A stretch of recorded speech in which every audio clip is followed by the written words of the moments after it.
या शरीररूपी मथुरेमध्ये जर देवाला प्रगट करायचं असेल तर आपली ही शरीररूपी मथुरा महाराज स्वच्छ असायला पाहिजे. पवित्र तो देह वाणी पुण्यवंत आणि जो वदे अच्युत सर्व काळ. आपल्या हृदयामध्ये जर देवाला प्रगट करायचं असेल तर हा देह पवित्र झाला पाहिजे. आणि हा देह कशाला पवित्र होतो? पवित्र तो देह वाणी पुण्यवंत जो वदे अच्युत सर्व काळ. सर्व काळ जो अच्युत वदे तो देह पवित्र आणि ती वाणी पुण्यवान. त्याचा अन्वय आहे बाबा. तुकाराम महाराजांनी सांगितलं अच्युत म्हणजे सर्व काळ जो वदे, रात्रंदिवस ज्याचं ज्या अच्युत भगवंताचं नाव आहे आणि त्या भगवंताचं रात्रंदिवस जो स्मरण करतो तो देह पवित्र आणि ती वाणी पुण्यवान आहे. आणि एकदा का देह पवित्र झाला, वाणी पुण्यवंत जर झाली, मग त्याच्या जिभेवर येऊन महाराज सरस्वती वास करते. सरस्वती मैया त्याच्या जिभेवर येऊन वास करते आणि मग वेद वेदांताचं ज्ञान त्याच्या जिभेवर येऊन नृत्य करायला लागते. गुरुवर्य वैकुंठवासी वक्ते बाबा आबा आम्हाला सांगायचे, रात्रीचे आबा आबा महाराज म्हणत ना, तर ते हरिभक्त पारायण वैकुंठवासी वक्ते बाबा होते. ते सांगायचे ज्याचा देह पवित्र झाला आणि वाणी पुण्यवान झालेली आहे तर वेद वेदांताचं नव्हे तर गीतेचं ज्ञान सुद्धा येऊन त्या संस्कृतल्या श्लोकाला पण असं वाटतंय की मी त्या महात्म्याच्या वाणीवर जिभेवर जावं आणि माझं सारखं करून घ्यावं. आणि त्यांची लाईन लागते महाराज. जसे गीतेचे श्लोक आहेत ना, त्यांची लाईन लागते की त्याला वाटते ज्यावेळेस भगवान संत सम्राट ज्ञानोपाराय नेवाशाला गीता सांगत होते, गीतेचा अर्थ मराठीमध्ये सांगत होते, ज्ञानेश्वरी लिहित होते ना, त्यावेळेस गीतेचा अर्थ करत असताना गीतेचा एक एक श्लोक मागचा श्लोक पुढच्या श्लोकाला ढकलत होता. कारण प्रत्येक श्लोकाला असं वाटत होतं कधीतरी याला लोटावून मी त्या महात्म्याच्या वाणीत जाऊन बसावं. असं समजणार नाही तुम्हाला. जसं की भंडारा आहे आणि भूक लागली आणि लाईन लागलेली आहे. आता लाईन लागली, बारी लागलेली आहे आणि मग भूकची वेळ झालेली आहे आणि मग महाराज मागचा पुढच्याला ढकलत असतो. पुढचा म्हणत असतो अरे ढकलू नका ढकलू नका. मागचा म्हणते ढकलत नाही, आपोआपच ढकलल्या जातात ना. तसं माऊली महावैष्णव गीतेचा अर्थ करत होते त्यावेळेस गीतेमधला एक एक श्लोक आपोआप पाठीमागचा श्लोक पुढच्या श्लोकांना ढकलत होता. याचा अर्थ असा आहे ज्याचा देह पवित्र झाला, वाणी पुण्यवान झालेली आहे आणि महाराज वेद वेदांताचं ज्ञान त्याच्या जिभेवर येऊन नृत्य करायला लागते. कारण भगवंताचा वास त्याच्या हृदयामध्ये नित्य असतो. तेव्हा आपल्याला जर देवाला आपल्या हृदयामध्ये प्रगट करायचं असेल, आता ही शरीररूपी मथुरा आहे, हे शरीर आहे ना, हीच आपली मथुरा, तिकडे तिकडेच राहू द्या. आता या मथुरेमध्ये देवाचं प्रागट्य झालं पाहिजे. काल देव प्रगट झाले, मथुरेमध्ये प्रगट झाले, पण टिकले का? टिकले नाही महाराज, गोकुळामध्ये गेले का? याचं कारण आहे, कारण त्या मथुरेमध्ये अहंकार रूपी कंस वास्तव्याला. त्या मथुरेमध्ये वासनारूपी पुतना वास्तव्याला आहे, कामरूपी बकासूर आहे, लोभरूपी अगासूर आहे, क्रोधरूपी तृणावत आहे, मत्स्यरूपी धेनुकासूर आहे. हे सगळे असुर मथुरेमध्ये असल्यामुळे भगवान त्या ठिकाणी प्रगट तर झाले पण टिकले नाही महाराज. ज्या ठिकाणी भक्ती आहे, ज्या ठिकाणी नंद बाबा आहे, ज्या ठिकाणी यशोदा आहे, त्या ठिकाणी भगवान परमात्मा जातात. मग या मथुरेमध्ये जर देवाला प्रगट करायचं असेल तर आपल्या आत असणारा अहंकारी रूपी जो कंस आहे पहिले त्याला मारलं पाहिजे. अहंकार हा सगळ्यात जास्त घातक आहे. कोणाला कशाचा तर कोणाला कशाचा, कोणाला धनाचा अहंकार, कोणाला रूपाचा अहंकार, कोणाला कशाचा अहंकार. पण महाराज म्हणले जोपर्यंत हा कंस तुमच्या हृदयामध्ये वास्तव्याला आहे तोपर्यंत भगवान मथुरेला प्रगट झाले पण टिकत नाही. आणि जिथं नंद बाबा आहे, यशोदा आहे, तिथे गेल्याशिवाय राहत नाही. आणि अहंकार नाही असा एकही माणूस नाही, लक्षात घ्या. अहंकार नाही असं एकही नाही. काही माणसं अशी जमिनीला चालतच नाहीत महाराज, काही माणसं आकाशालाच चालतात.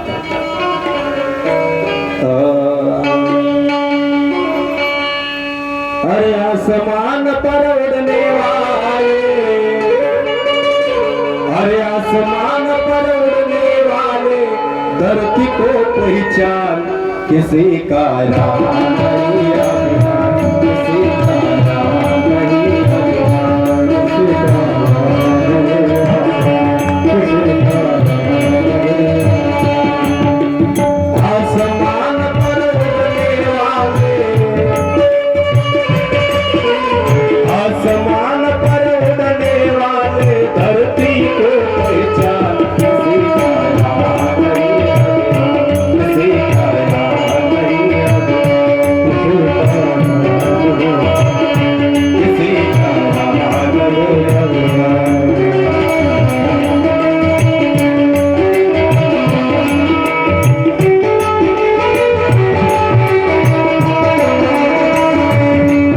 रावणासारखे झाले, अहंकार राहिला नाही.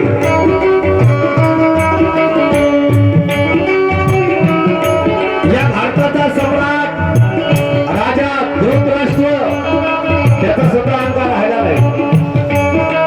सब देव रावण के वश में, ऐसा रावण का महिमा, ऐसा रावण का महिमा, ऐसा रावण का महिमा.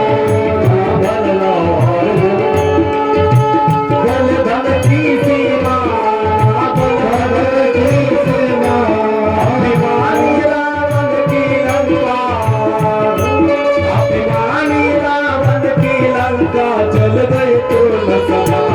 किसी का नाम नहीं अभिमान, किसी का नाम नहीं अभिमान, किसी का नाम नहीं अभिमान, किसी का नाम नहीं अभिमान.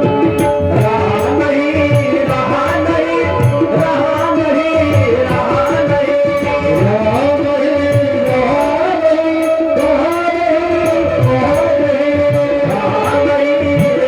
रहा नहीं, रहा नहीं, आसमान पर उड़ने वाले, आसमान पर उड़ने वाले, धरती को पहचान किसी का नाम, किसी का नाम नहीं अभिमान, किसी का नाम नहीं अभिमान, किसी का नाम नहीं अभिमान, किसी का नाम नहीं अभिमान. आसमान पर उड़ने वाले, धरती को पहचान किसी का रहा नहीं अभिमान. आता काय आपल्याकडे महाराज रावणाच्या हिशोबात बोला. रावणाचा जर हिशोब केला, लंके माझी घरे किती ते ऐका, सांगत असे संख्या जैसी तैसी. 20 लक्ष घरे पाषाणाची जेथे, 7 लक्ष तेथे विटाबंदीची. कोटी घरे जेथे काशा आणि तांब्याची, सप्त कांचनाची, शुद्ध कांचनाची सप्तकोटी. तुका म्हणे नरदेह येणारा, किंवा नामा म्हणे नरदेह येणारा, आणि तयाचा मातोरा केला मुळे. एवढा मोठा रावण, समजलं का तुम्हाला? रावणाकडे ब्रह्मदेव वेद बनायला होते. ब्रह्मदेव आपलं रावण ज्यावेळेस पूजा करत होता, त्यावेळेस ब्रह्मदेवाला म्हणावं, हरी ओम सहस्र श्रीराम दुर्गा सहस्राक्षः सहस्रपाद सभूमिको सर्वतस्त्वा अत्यतिष्ठदशांगुलम. वेद असा म्हटलेलं होतं. म्हणजे हे वेद मंत्र म्हणायला ब्रह्मदेव होता, झाडून करायला वायुदेव होता, सडा समर्जन करायला महाराज चंद्रदेव, इंद्रदेव, हे सगळे देव होते.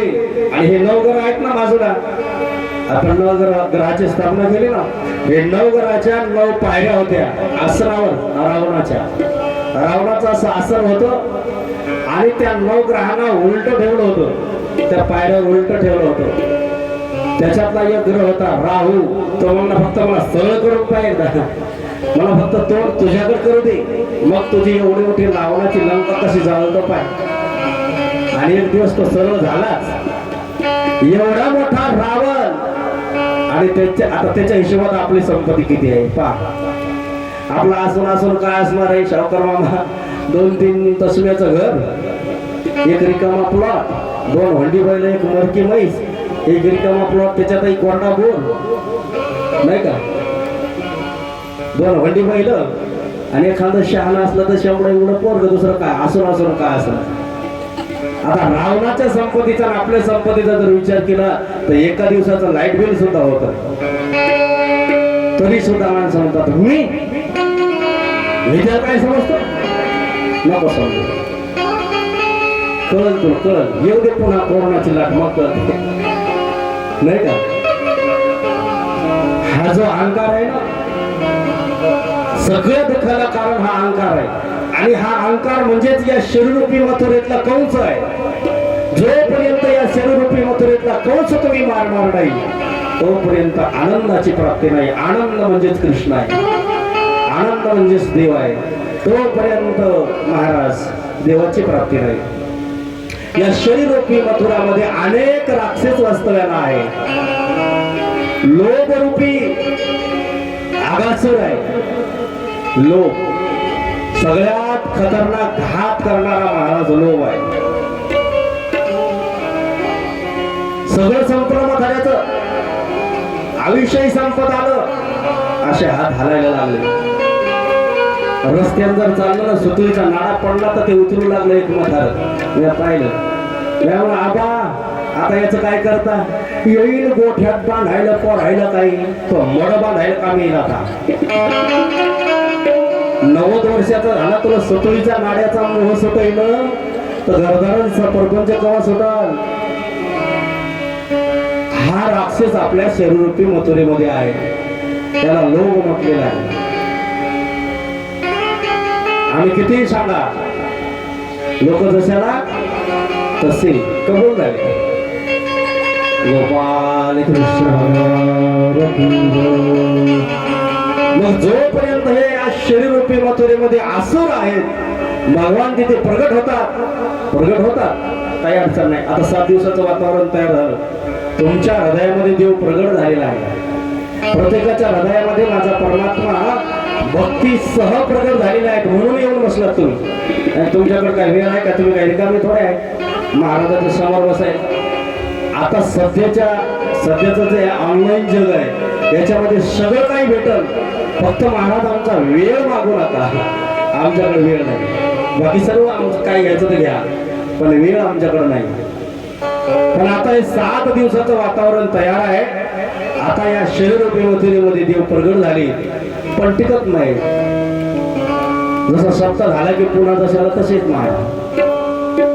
का टिकत नाही याचं कारण आहे, कारण अहंकार रूपी कंस या शरीररूपी मथुरेमध्ये वास्तव्याला आहे. लोभरूपी आगासूर आहेत, क्रोधरूपी तृणावत आहेत. आणि म्हणून भगवान प्रगट होतात पण टिकत नाहीत, म्हणून गोकुळामध्ये गेलेले आहे. भगवान गोकुळाला का गेले, तिथं नंद बाबा आहेत, यशोदा मैयामध्ये भक्तीचं स्वरूप आहे, म्हणून भगवान परमात्मा गोकुळाला गेलेले आहे. आणि पुढे महाराज भगवान गोकुळाला गेले. काल जन्मोत्सव साजरा झाला, आपण तो पाहिला. गोपिका आल्या होत्या आणि सर्वच सर्व गोपिका म्हणतात, यशोदा किती छान आहे तुझा मुलगा, किती गोंडस आहे, किती सुंदर आहे. बाबा बाबा ते कुरळे केस नाही का, किती छान आहे. अशा त्या गोपिका म्हणत होत्या. तेव्हा यशोदा मैयानं विचार केला, नक्की याला आता दिष्ट झाल्याशिवाय राहत नाही. यशोदा मैयानं स्नान घातलं कन्हैयाला आणि कन्हैयाची दुष्ट झाली. दुष्ट लागते बरं का. कृष्ण जन्म झाल्या कृष्ण जन्म झाला का त्या दिवशी इतके आळस येते, जांभळा येतं सांगणाऱ्याला सुद्धा. अर्धा तास खूप त्रास होतो त्या बाबाचा जन्म झाल्याबरोबर. यशोदा मैया म्हणते, नक्की एखाद्या कोणाची तरी तुला दुष्ट झाली, कोणाची दुष्ट झाली तुला माझ्या पंढरी राया.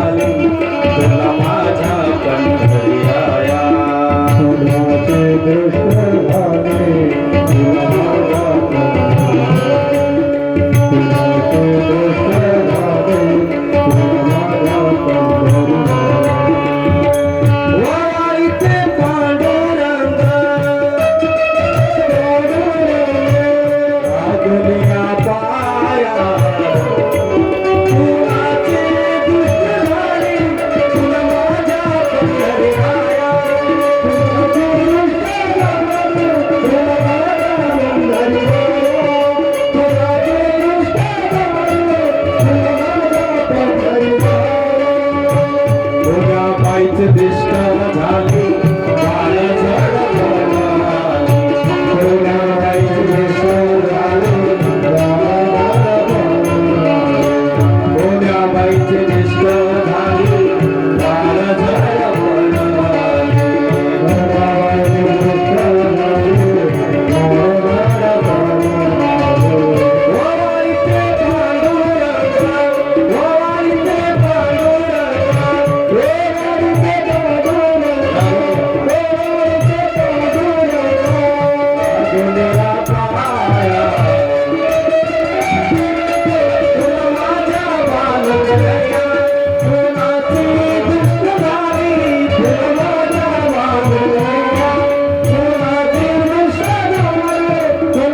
पांडुरंगा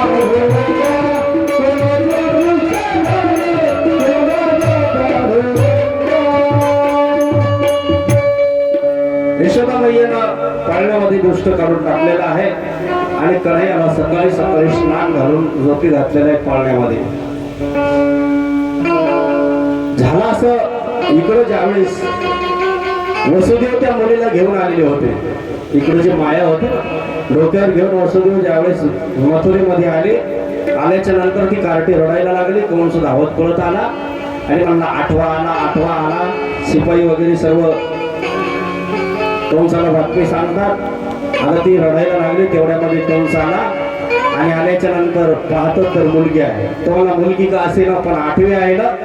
दोन पाय धरले, घरा फिरवले, तिसऱ्यांदा आदळला दगडावर, हातातली सटकली आणि आकाशात गेली.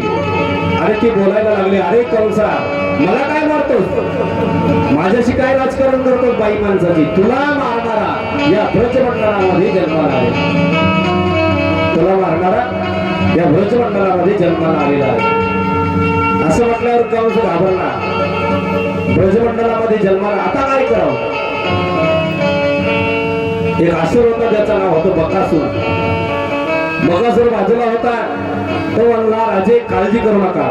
म्हणले का. त्याचं कारण आहे. म्हणले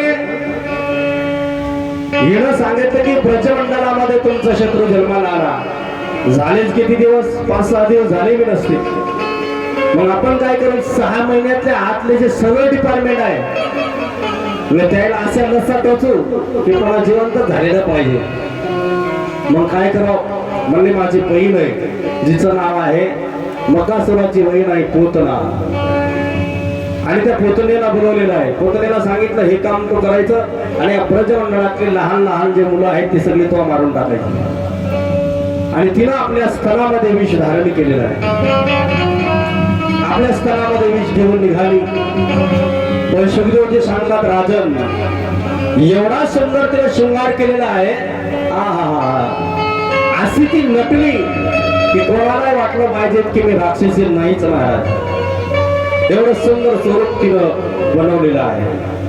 असं वाटतं की बगीच्यामध्ये ज्यावेळेस ती गेली त्या बगीच्यामध्ये सर्व फुलं तिने आपल्या अंगावर धारण केली की काय, इतका शृंगार त्या पुतळीनं केलेला होता. असं वाटतं जंगलामध्ये गेल्याच्या नंतर तिच्या अंगाचा सुगंध इतका सुंदर येत होता, असं वाटतं एखाद्या हरणाच्या नाभीतली कस्तुरीनं काढून घेतली आणि आपल्या अंगावर सुगंधाच्या रूपानं धारण केली का काय, असा तिच्या अंगाचा सुगंध येत होता. अशी नटलेली होती. असं वाटतं आमुषाची जी काळी रात्र आहे त्या काळ्या रात्रीची कालीमा हिनं बलात ओढून घेतली आणि आपल्या डोळ्यावर काजळाच्या रूपानं हिनं धारण केली का काय, अशी ती सुंदर नटलेली आहे. साडी तर हिनं अशी घातली, असं वाटतं की दोन्ही ढगाच्या मध्ये चमकणारी जी वीज आहे बलातच ओढून घेतली आणि आपल्या अंगावर साडीच्या रूपानं धारण केली.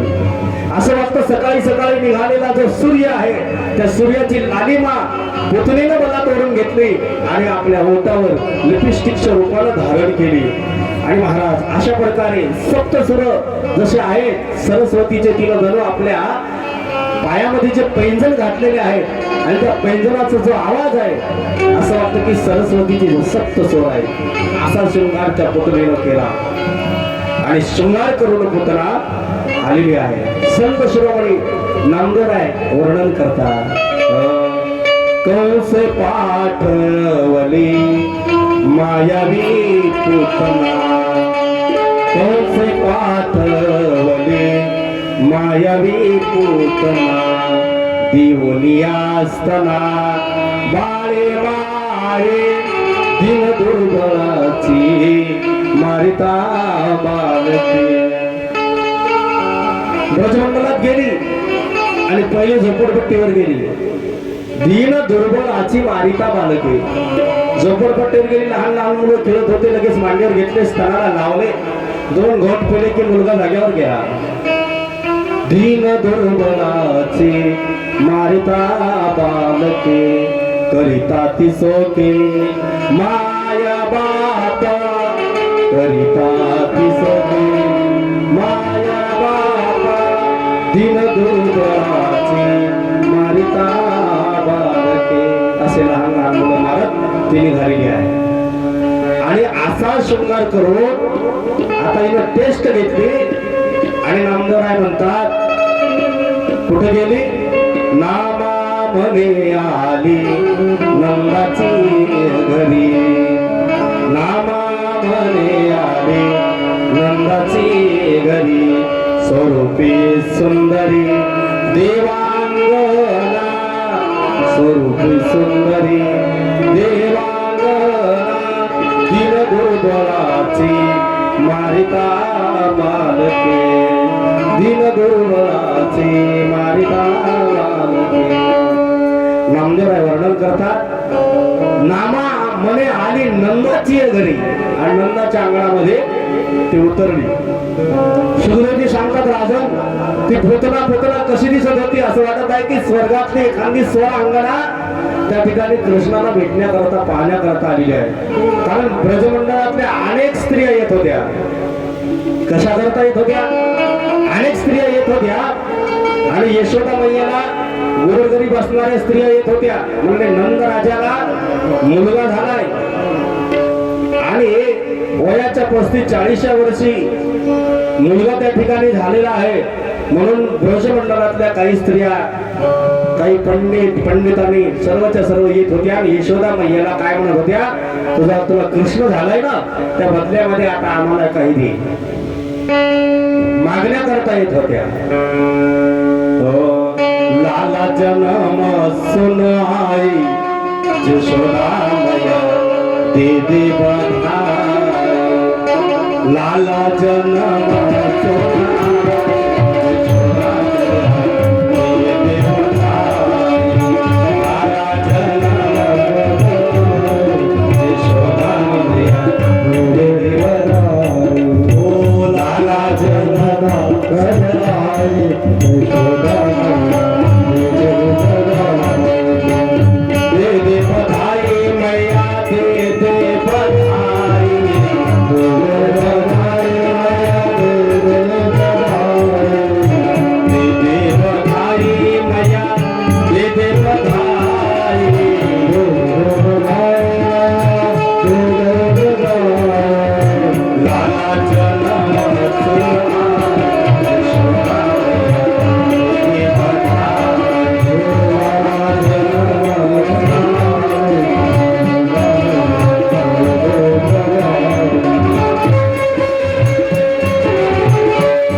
दे बधाई मैया दे बधाई लाला जन्म सुन आई यशोदा मैया दे बधाई। ब्रजमंडळातल्या स्त्रिया रोज येत होत्या मैया काहीतरी दे आणि हक्कानं त्या ठिकाणी मागत होत्या। चोडी भी लुंगी मैया कंगना भी लुंगी पैजल की दे बधाई यशोदा मैया दे बधाई। कपडे पण मागत होत्या आणि कपडे काय घालतात तिकडं साड्या बिड्या जास्त नाहीत मारत आता बी लेहंगा भी लुंगी मैया चुनरी भी लुंगी लेहंगा भी लुंगी मैया चुनरी भी लुंगी अंगिया की दे सिलाई यशोदा मैया दे बधाई। ब्रजमंडळातल्या स्त्रिया ज्या आहेत ना आजही काही खूप सुंदर खाली असा घागरा असतो आणि वरून चोळी असते। राधाराणी जसे घालतात ना तसे आजही वृंदावनात जर गेलात तर इस्कॉन मंदिराच्या समोर तर खूप छान ड्रेस आहे। अंगिया की दे सिलाई यशोदा मैया दे बधाई। आणि सुखदेवजी सांगतात राजन असं वाटतं की पुतना ज्यावेळेस आली ना ही स्वर्गातली सोड अंगणाच आहे की काय। आणि रोज ब्रजमंडळातल्या स्त्रिया येत होत्या आणि ती उतरलेली आहे नामा म्हणे आली नंदाच्या घरी आवाज दिला यशोदे अवे यशोदे। यशोदेनं कन्हैयाला पाळण्यात टाकलेलं होतं बाहेर आली पाहिलं बाबा बाबा बाबा काय तो शिंगार यगदानी घातली शेवण पीस घातले गळ्यातलं घातलं कानातलं घातलं नाकातलं घातलं यायला लय सोन्याचा उल्हास आहे ना काय सांगा मला। झुंबर पण कानातले घातले डुलं फुलं लय आवडतं आम्हाला आणि नवीन नवीन डुल्ल करू द्या मातीची मान कसे डुलते आणि झटका थांबते या बाईला इकडलं फुल दाखवते किंवा तिकडला फुल दाखवते हो नवीन नवीन आणू द्या नवऱ्याला काय का महाराज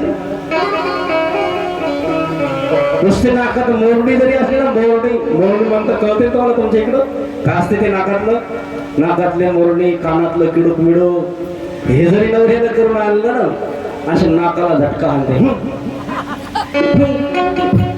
मोडून जाईल ना जरा थांब आणि इकडून तिकडून नेमकंच केलं झटके आणण्यातच गेलं हरपलं आणि लग्नाला जाताना तर एवढा उल्हास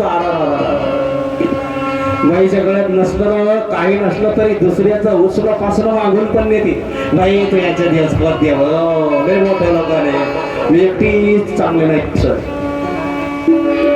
घडलेली घटना आहे लक्षात घ्या एकीनं दुसऱ्याची एकदारी मागून नेली लग्नात हरपली पिशासारखीच पळू लागली व लग्नात मेळाला मावशी एवढी करून बाप्पा नाही नवरा जीवच घेते नवरा आडमुठ हिला माघाऱ्याच कारभार केला हे नाही कारभार चालते याचा माघाऱ्या चालते ना माघाऱ्या कारभार चालते लग्न झालं मैत्रिणी असतात पण ते सोन आहे सोपं समजू नका आणि देऊ नका आजपासून तिला ताण नाही तुला ताण नाही आज गरम केवढ्याच आहे तोळा तो विचारलो 50 तर पुढत असं एवढं सोपं आहे का मग एवढी मोठी वस्तू दुसऱ्याची घेऊन जायची काय जीव द्यायचा आहे का आपल्याला नाकातलं किडूक मुडूक बनवायला 12 वर्ष लागतात तिला कशाला महाराज 1 तोळ्याची एकदानी घेऊन जावं दुसऱ्याची वस्तू काही गरज आहे घेणं देणं कंदी लावून येणंच आहे की लय अवघड आहे मला आणि एक सांगू का तुम्हाला हे सोनं नाणं हे काही खरं नाही हे जे आहे ना आपला निर्विष्णी जर पती असेल आणि आपल्या पतीला जर आपल्या भावना कळत असतील तर तेच तुमचं सोनं आहे गोपाळ खरं सोनं तेच आहे या सोन्याला काही किंमत नाही बाहेरच्या सोन्याला एक असलं तरी पण झालं मंगळसूत्र आणि तेही जरी नसलं तर असं तुळशीचं घाला हे मंगळसूत्रच आहे तुमच्या गळ्यातलं मंगळसूत्र ना आमच्या गळ्यातलं मंगळसूत्र एकच आहे हे सगळं श्रेष्ठ आहे आता याचा तर असा दंडक आहे आमच्या वारकरी संप्रदायामध्ये बाबाजी याच्यावर जर सोनं घातलं ना, सांगूच का, याच्यावर जर सोनं घातलं, तुळशीवरी सोने आणि हे गाढवाचे लेणे, गोपाल कृष्ण आमच्या देवाच्या समोर हे सगळ्यात मोठं सोनं आहे. आणि याच्यावरून महिला मंडळाचं सोडून द्या, महिला मंडळांना घालावं लागते, मंगळसूत्र वगैरे घालावं लागते, पण एवढं मोठं सोनं सोडलं आणि याच्यावर महाराज ते ओम ते काय नोन बाय नोन तुमचं लय अंगठ्यात घरात ठेवा नाही, असं काही नाही, पण लयच दाखवायचे सवय. एखादी साधी घाला असेल पडली तरी टेन्शन नाही, हरवली राहिली तरी चाललं. तुळशीवरी सोने आणि गाढवाचे लेणे, म्हणून जो अस्सल वारकरी आहे त्याला तरी आपल्या तुळशीची बाळ ज्याच्या गळ्यात आहे त्याच्यावरून सोनं घालू नये. जाऊ दे, आता आपण असा विषय लावतो. गोपाल आता ती पोतना इतकी सुंदर सजलेली होती महाराज, असं वाटलं की स्वर्गातली सोड अंगणाच काय. शेवण पिसन त्या पितळ्यान काय नोन बाई नोन डोरलन नाकात नथन कानातले किडूक मिळत आणि म्हाताऱ्या मायाला सांगतो लय तुमच्या कानात बाळ्या ठेवू नका हो चष्म्यावाले हो, हो कारण काळ बदलला, लय कानात ठेवायचा तुमच्या कानच कापून येईल कोणी रात्रच्या.